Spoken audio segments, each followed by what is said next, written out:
Diet Pepsi's changed not sweet enough. The artificial sweetener in Diet Pepsi, aspartame, will be changed to two others, sucralose and aspartame, in response to a 5% drop in sales in the United States last year. These artificial sweeteners have all been called safe by the Food and Drug Administration, but PepsiCo Inc. apparently believes that customer concerns about aspartame are hurting sales. Diet Coke also contains aspartame, and its sales dropped by more than 6% last year. Studies on safety of artificial sweeteners. Aspartame. Several studies show increased tumor growth in rats given dosages of aspartame equivalent to those in humans. European Journal of Oncology, July 2005. 10 in Annals of Oncology, 2004, 15 to 1460-1465. However, more than 100 subsequent studies failed to associate tumors with aspartame.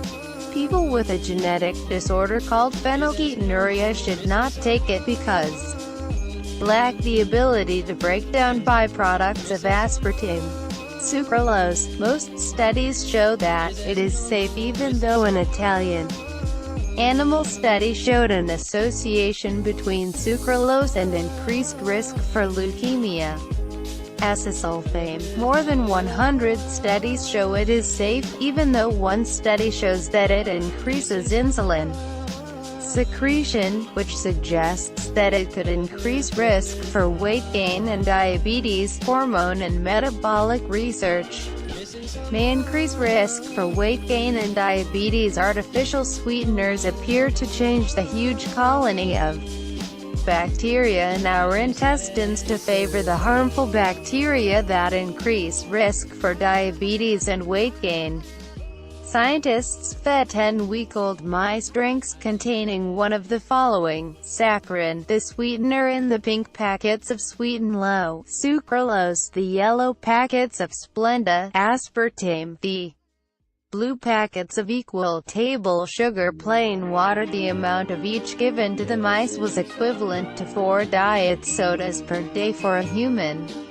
After 1 week, the mice fed diet drinks had higher than normal blood sugar levels in response to eating sugar, while those that drank sugared water or plain water did not.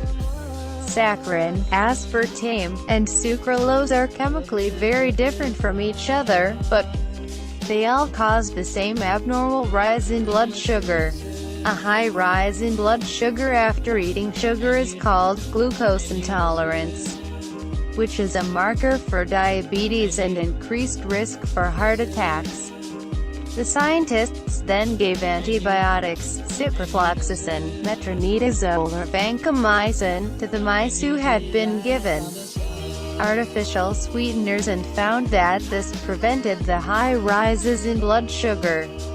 This implied that changes in the intestinal bacteria had caused the rise in blood sugar, because killing the changed bacteria with the antibiotics returned the mice to normal.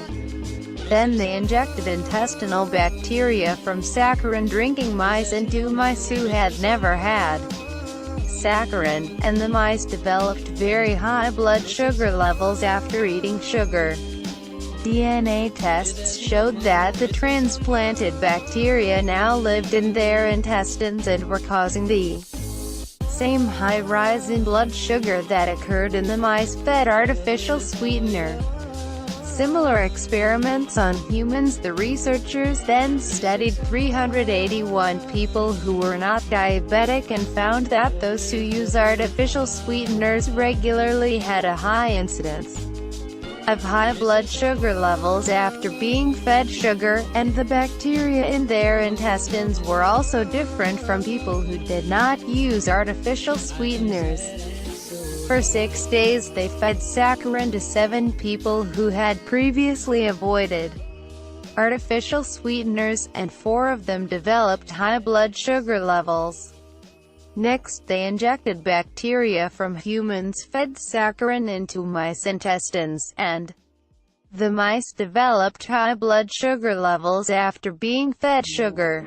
They showed that the intestines of the mice fed artificial sweeteners had increased amounts of short-chain fatty acids, which are readily absorbed into the bloodstream. This was the first study to show that intestinal bacteria are changed by artificial sweeteners. How intestinal bacteria can raise blood sugar. Artificial sweeteners and many other carbohydrates in the food that you eat are not absorbed directly from your intestines. However, this study suggests that artificial sweeteners change your good bacteria, and the new bacteria are able to break down non-absorbable chains of sugars and starches into short-chain fatty acids. Short-chain fatty acids are readily absorbed from your colon to provide extra calories from a wide variety of foods that you eat. As you absorb more calories from carbohydrates than you normally do, your blood sugar will rise higher, and you are likely to gain weight and increase your risk for diabetes. Trillions of bacteria live in your intestines.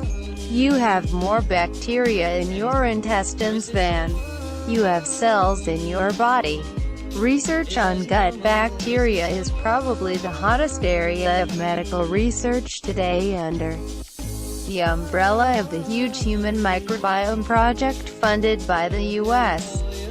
National Institutes of Health (NIH). This study will undoubtedly be followed by hundreds of more detailed experiments to clarify the effects of artificial sweeteners on intestinal bacteria and whether they increase risk for diabetes and obesity. My recommendations: more research is needed, but I would not wait for future studies. I recommend avoiding regular use of artificial sweeteners. Drink water or unsweetened beverages and severely limit sugar-sweetened foods, except during prolonged exercise.